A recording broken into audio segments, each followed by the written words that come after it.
우리 자오빠가 인사하겠습니다. 참 잘하셨습니다. 한번 인사할까요? 특세에서 승리하셨습니다. 특세에서 승리하셨습니다. 제가 특세란 말을 붙였다는 걸 기억하시고, 여기서 마침이 아니라 고난주간은 오늘 심야 기도회도 있고 부활절 새벽 또 오전 오후 예배까지 있는 걸 기억하시고 마지막까지 최선을 다해 주시기를 주님의 이름으로 부탁드립니다. 할렐루야. 우리 아버지 하나님은 사랑이십니다. 그 하나님은 여러분과 저를 사랑하십니다.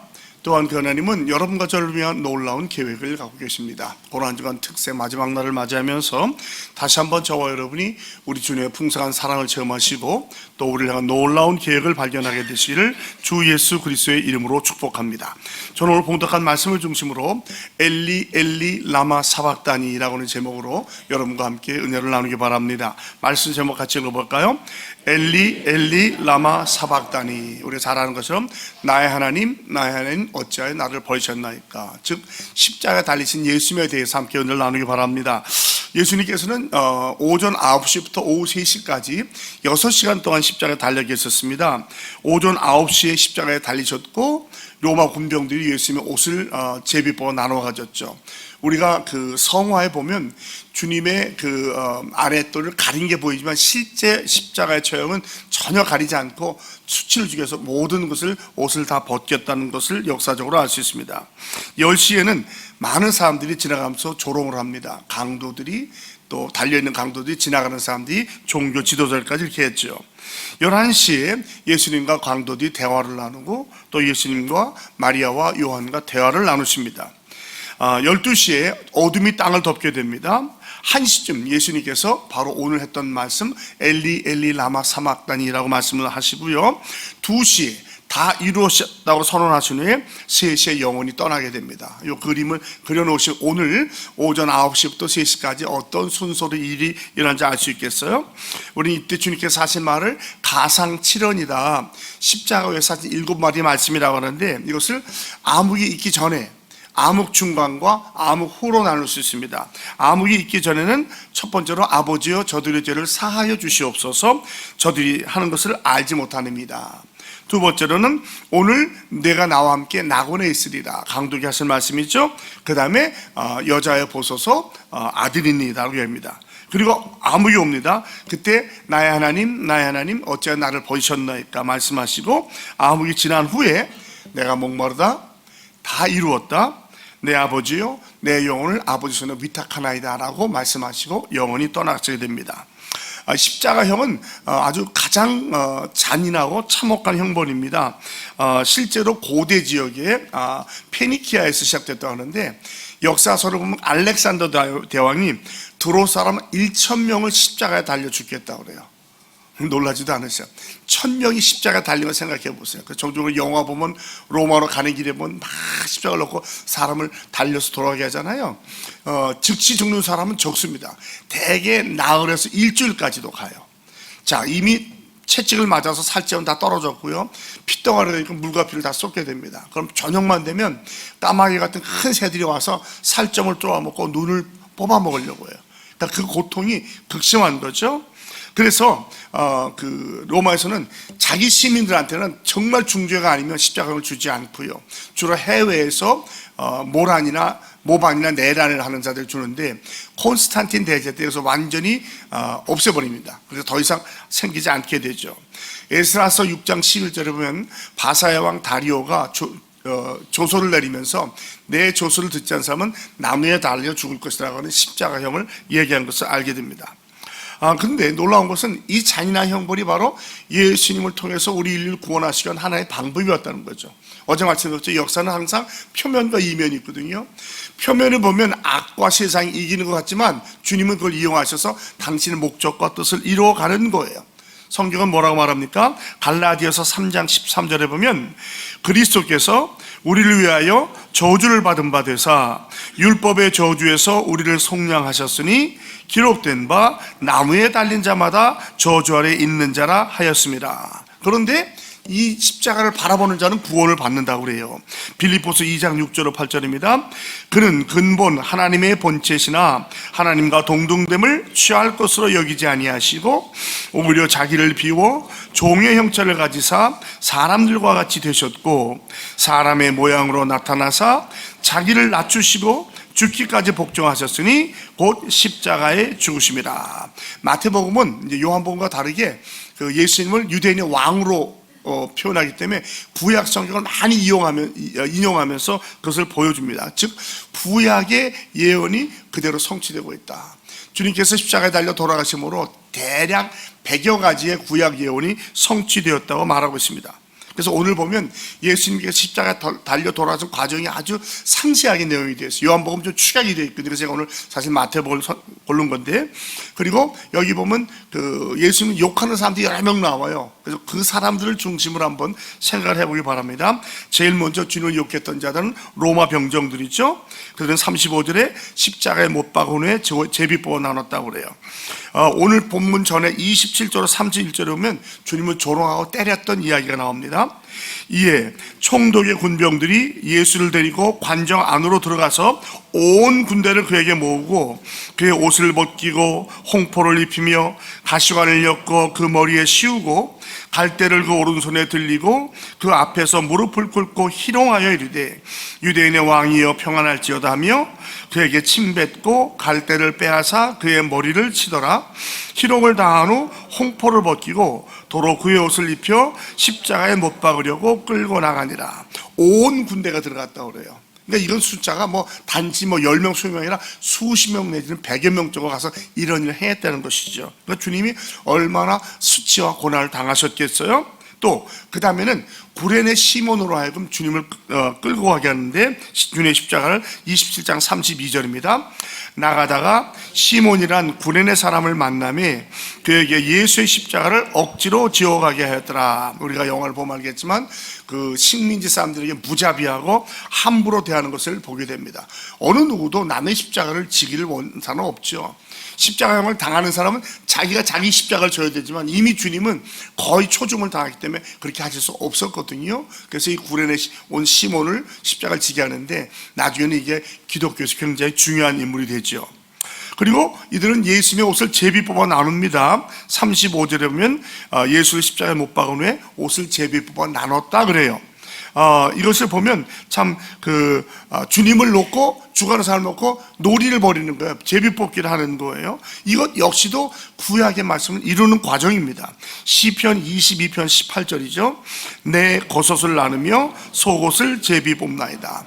다윗이 성령을 받아서 예언했던 그 내용이 바로 예수님께 이루어지는 것을 우리가 볼 수 있죠. 구약의 성취입니다. 그리고 이들은 십자가 밑에 앉아서 주님이 죽을 때를 기다리고 있습니다. 36절에 보면 거기에 앉아 지키더라 라고 말합니다. 그런데 놀라운 것은 이들이 바로 예수님에 대한 증인이 되어버려요. 모든 사건이라는 걸 보면서 주님께서 7마디 하신 말씀, 제자들과 또 그 어머니가 하신 말씀을 듣고 나서 주님이 하나님의 아들인 것을 깨닫게 되는데 그것이 27장 54절에 나와 있어요. 백부장과 및 함께 예수를 지키던 자들이 지진과 그 일어난 일들을 보고 심히 두려워 이르되 이는 진실로 하나님의 아들이었도다 하더라. 그들은 거기서 예수님을 비웃고 못 받고 옷을 빼앗고 그런 일을 했지만 결국에는 마지막까지 살아있는 증인이 되죠. 많은 제자들 떠나고 예수님의 어머니와 또 다른 두 마리아와 함께 제자 요한만 있었지만 이 군병들이 거기에 앉아서 그걸 보다가 주님의 부활의 증인들이 되는 것을 볼 수 있습니다.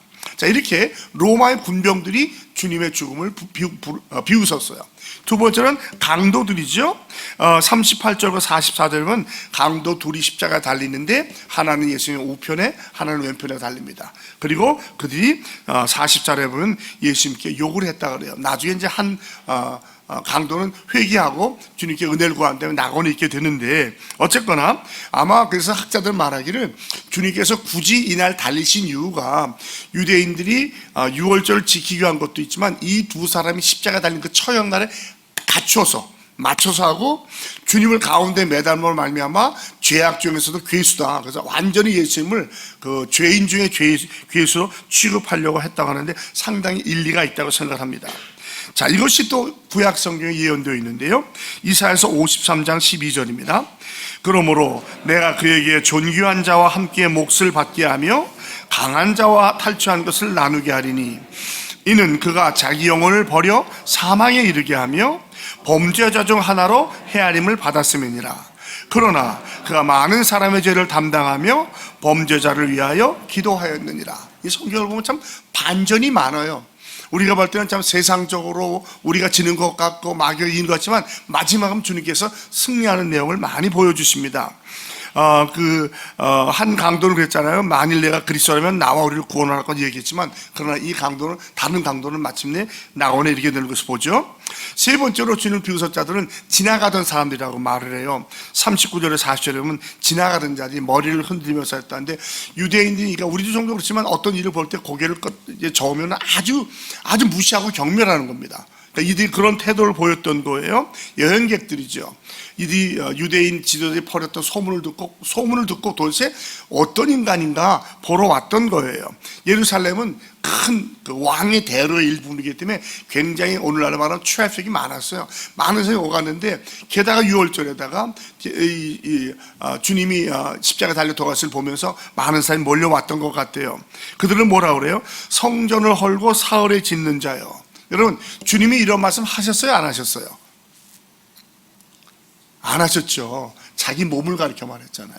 소문이에요, 소문. 확인도 안 해봐요. 사랑하는 성도 여러분, 여러분도 혹시 소문 듣고 확인하지 않고 함부로 사람을 정죄하고 판단합니까? 그건 큰 죄입니다. 하나님 기뻐하지 않으셔요. 우리가 이것을 굉장히 배우는 중요한 게 있는데, 분명히 정확히 확인하셔야 돼요. 그리고 그 다음에 판단하셔도 해야 되는 거예요. 그러니까 얘기하는, 당신이 제정치냐? 아니 48년 동안 지은 성전을 어떻게 사흘 만에 무너뜨려? 이렇게 얘기를 하는 거예요. 정신 차리는 뜻이죠. 그리고 네가 만약 하나님의 아들이거든 너를 구원하고 십자가에서 내려오라는 거예요. 여러분, 이런 말 하는 사람들이 과연 예수님께서 십자가에서 내려오셨으면 믿었을까요? 아니에요. 믿지 않겠다는 말입니다. 사람의 심리가 그래요. 여기서 보면 하나님의 아들이라는 말이 두 번이나 나와요. 그래서 마태복음에서는 비록 이분이 십자가에 돌아가셨지만 하나님의 아들이라고 얘기를 해요. 죄패에도 복 묻죠. 이는 나사렛 예수 그리스도는 유대인의 왕이다. 그 죄패에는 대개 세 가지 있습니다. 이름이 뭐냐, 어디 출신이냐, 죄명이 뭐냐. 그래서 원래는 히브리 말이나 유대 말하면 예수, 나사렛 사람, 유대인의 왕 이렇게 써 있어요. 그래서 이제 라틴어로 인리라고 쓰죠. 예수스, 나사레누스, 레이오스, 그다음에 유다이쿰. 그래서 이제 예수, 나사렛 사람, 왕, 유대 이렇게 써 있습니다. 그러니까 이걸 보고 분명히 세상 사람들은 비웃고 심지어는 빌라도도 비웃으려고 적었지만 그게 그대로 선포되는 거예요. 세 나라 언어로, 라틴어와 헬라어와 히브리어, 그 당시에 쓰이던 통용어로. 그러니까 모든 사람이 그걸 보면서 종교 지도자는 자칭 유대인의 왕이라고 했지만 내가 쓸 것을 썼다고 해서 빌라도는 사실은 이걸 쓰므로 유대 종교자들을 비웃는 거예요. 자기가 사실 졌잖아요. 재판에서 죄 없는 거 알면서도 할 수 없이 십자가에 처하게 되니까 원수 갚는 방법이 이거였던 거예요. 자칭이 아니라 정말 그렇다 보라고 하는 것이죠. 그러니까 유대인 종교 지도자들이 수치를 당하게 됩니다. 자, 이제 마지막으로 이제 유대교 지도자들이 말을 하죠. 41절로 43절에 보면 대제사장들, 서기관, 장로들이 나와요. 대제사장과 서기관은 종교 지도자라고 만나면 장로들은 정치의 지도자, 그러니까 유대 전체의 지도자들이 옵니다.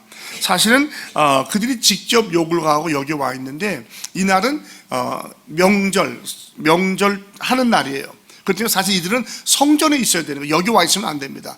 실제로 이들이 예수님을 죽이기 위해서 얼마나 많은 자기의 율법을 범했는지 몰라요. 가장 큰 게 뭐라고 했죠? 가이사 외에는 왕이 없다는 거예요.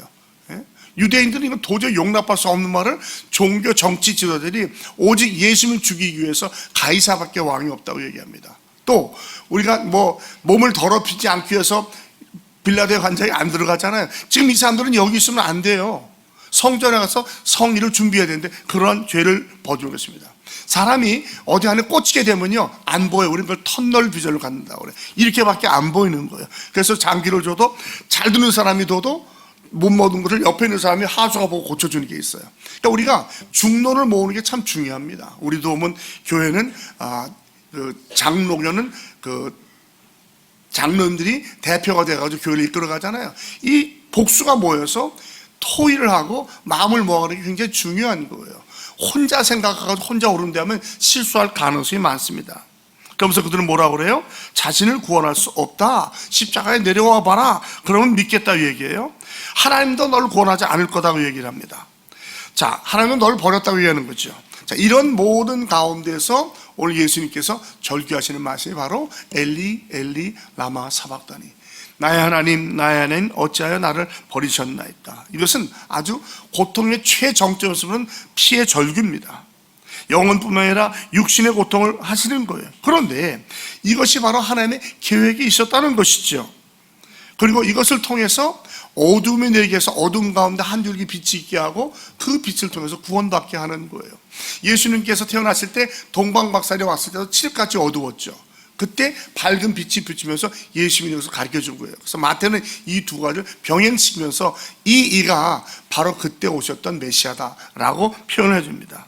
여러분, 그리스도가 없는 삶은 다 어둠입니다. 우리가 이렇게 빛이 많다고 하죠. 이게 빛이 아니잖아요. 우리가 말하는 빛은 생명의 빛이거든요. 그러니까 저와 여러분 항상 빛 가운데 걸어가시기를 주님의 이름으로 축복합니다. 어둠이 오면, 그늘이 생기면 그때부터 마귀가 역사를 해요. 거짓말이라든지 감춤이라든지 동생이라든지 이런 여러 가지 죄악이 들어오게 됩니다. 그래서 항상 어찌하든지 빛 가운데 행하시는 저와 여러분이 되기를 주님의 이름으로 축복합니다. 그리고 이것은 이 라마 사박다니는 구약에 있던 예언의 말씀을 성취하게 돼요. 이사야서 53장 4절 6절입니다. 그는 실로 우리의 질고를 지고 우리의 슬픔을 당하였거늘 우리는 생각하기를 그는 징벌을 받아 하나님께 맞으며 고난을 당한다 하였노라. 그가 찔림은 우리의 허물 때문이요 그가 상함은 우리의 죄악 때문이라. 그가 징계를 받음으로 우리는 평화를 누리고 그가 채찍에 맞음으로 우리는 나음을 받았도다. 우리는 다 양 같아서 그릇 행하여 각기 제 길로 갔거늘 여호와께서는 우리 모두의 죄악을 그에게 담당시키셨도다. 우리 성찬식 때 많이 읽는 거죠. 주님께서 이렇게 우리의 죄를 져주셨어요. 시편 22편 1절입니다.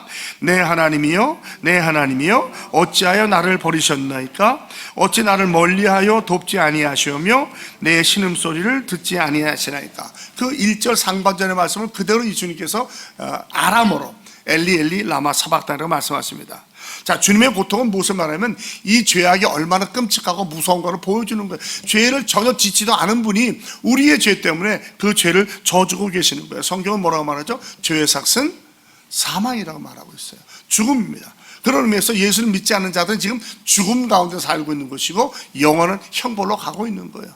저와 여러분 거기서 구원을 받아서 주님 나라 하늘로 가고 있는데 우리만 구원받자는 게 아니라 우리가 이 세상에 나아가서 빛과 소금의 역할을 감당해야 될 줄로 믿습니다.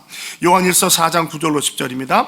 하나님의 사랑이 우리에게 이렇게 나타난 바 되었으니 하나님이 자기의 독생자를 세상에 보내심은 그로 말미암아 우리를 살리려 하심이라. 사랑은 여기 있으니 우리가 하나님을 사랑한 것이 아니요 하나님이 우리를 사랑하사 우리 죄를 속하기 위하여 화목제물을 그 아들로 보내셨습니다. 그러니까 하나님이 구원하는 방법은 우리를 대신해서 죄 없는 사람을 버리시는 거예요. 그리고 우리를 건져주시는 겁니다. 그 일을 예수 그리스도께서 감당하셨던 것이죠. 사랑하는 성도 여러분, 때때로 고통을 당하죠.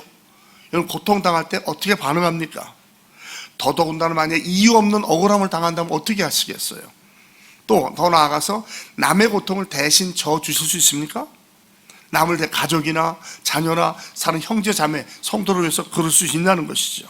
이 질문과 함께 오늘 우리에게 주시는 교훈을 세 가지로 생각해 보길 바랍니다. 첫 번째 읽어봅니다. 영안이 열려야 됩니다. 세상에 살면서 영원한 세계를 바라보실 수 있는 저와 여러분이 되길 바랍니다. 현실 보면 우왕좌왕할 수밖에 없어요. 왜? 계속 변하니까. 변치 않는 주님과 주님 말씀을 따라가십시오. 현실을 보면서 그 안에서 사실을 골라내고 사실 가운데서 진실을 골라내고 진실 가운데서 진리를 골라내서 하나님의 뜻에 맞춰 살아가시는 저와 여러분이 되길 바랍니다. 에베소서 1장 16절로 19절입니다. 내가 기도할 때에 기억하며 너희로 말미암아 감사하기를 그치지 아니하고 우리 주 예수 그리스도의 하나님 영광의 아버지께서 지혜와 계시의 영을 너희에게 주사 하나님을 알게 하시고 너희의 마음의 눈을 밝히사 그의 부르심의 소망이 무엇이며 성도 안에서 그 기업의 영광의 풍성함이 무엇이며 그의 힘의 위력으로 역사하심을 따라 믿는 우리에게 베푸신 능력이 지극히 크심이 어떠한 것을 너희로 알게 하시길 원하나. 지혜와 계시형을 받으시고 마음의 눈이 밝아지기를 주님의 이름으로 축복합니다. 그 방법은 말씀과 기도와 찬양밖에 없어요. 세상 지식에서는 얻을 수가 없어요. 한계가 있습니다. 그러나 진리신 말씀, 주님께로 돌아와서 여러분이 영안이 되어서 세상을 바라보고 현실을 뛰어넘는 미래를 바라보면서 나아갈 수 있는 저와 여러분이 되길 바랍니다. 우리도 지금 임시 예배 쳐서 있지만 여기가 마지막이 아니잖아요.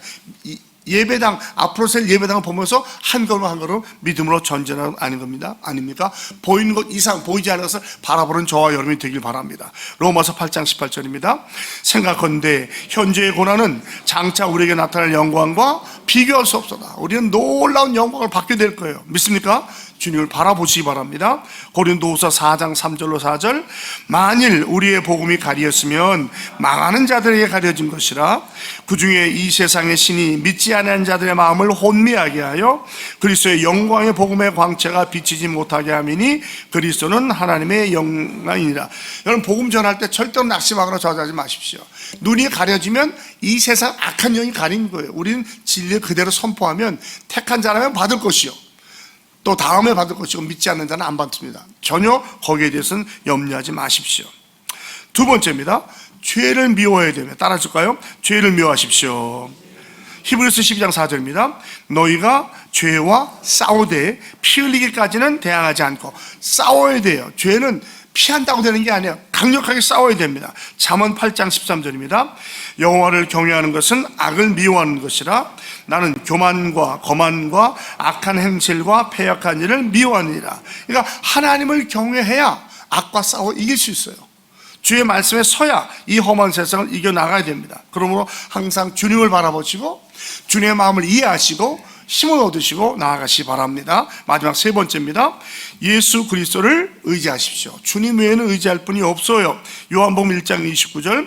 이튿날 요한이 예수께서 자기에게 나오시는 보고 이르되 보라 세상 죄를 지고 가는 하나님의 어린 양이로다. 우리의 죄를 지고 우리의 죄를 없애주는 분이 예수님밖에 없습니다.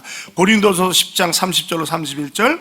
너희는 하나님으로부터 나서 그리스도 예수 안에 있고 예수는 하나님으로부터 나와서 우리에게 지혜와 의로움과 거룩함과 구원함이 되셨으니 기록된 바 자랑하는 자는 주 안에서 자랑하라 함과 같게 하려 함이라. 여러분, 주님만 자랑하시기 바랍니다. 주님께서 엘리 엘리 라마 사박단에 하셨을 때 그 주위에 있던 사람 오해했어요. 엘리야를 부른다고 해가지고 해면을 우슬초에다가 신 포도를 주려갔습니다. 주님은 그게 한 거 아니잖아요. 우리의 죄를 대신해서 하나님과의 분리를 경험하시면서 우리를 도와주려고 했던 거예요. 세상 지혜로는 하나님을 알 수 없습니다. 그러나 저와 여러분 구원의 은혜로 주님을 알게 되었잖아요. 이제 우리가 해야 될 것은 무엇입니까? 이 구원의 확신을 가지고 세상에 나가서 바로 복음을 전해야 할 줄로 믿습니다. 아직 복음을 듣지 못한 자들에게 가장 가까운 자부터 먼 자까지 복음을 전해서 택한 자들이 이 복음을 듣고 구원으로 받게 인도하시는 그러한 증인의 삶을 사시는 저희 다 되시기를 주 예수 그리스도의 이름으로 축복합니다.